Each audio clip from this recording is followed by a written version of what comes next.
I have my trusty visor here. When you walk into a conservation lab, conservators are often wearing visors. We often need to use magnification to really get to see what's going on a magnified or microscopic level. You have dust on your lens. Sometimes the visor isn't enough, and we use this really nice microscope. You can see all sorts of wonderful things. Ultraviolet light can also show things that might not be seen in visible light. And what almost magically appears is all of the in-painting or retouching. Sometimes we have to work with very stinky chemicals that are dangerous to your health. So we have fume extractors. Here's another fume extractor. It also takes nasty fumes out of the air and away from the conservator.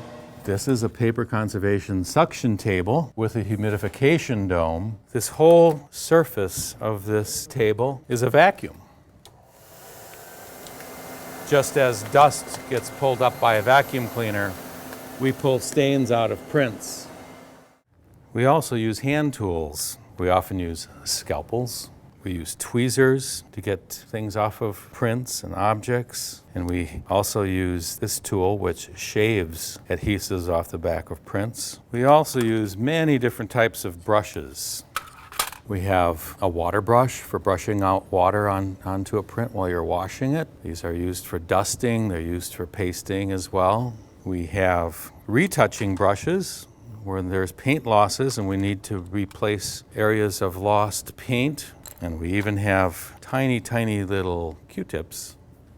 And then we have a very fancy sprayer. It's a pump mister.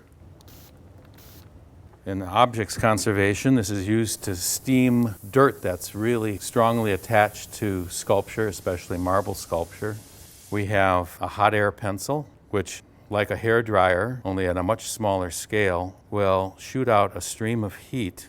And then we have heat spatulas, in which we can iron patches on the backs of artwork. All of these tools are helpful, but they don't replace the need for the skill of the conservator.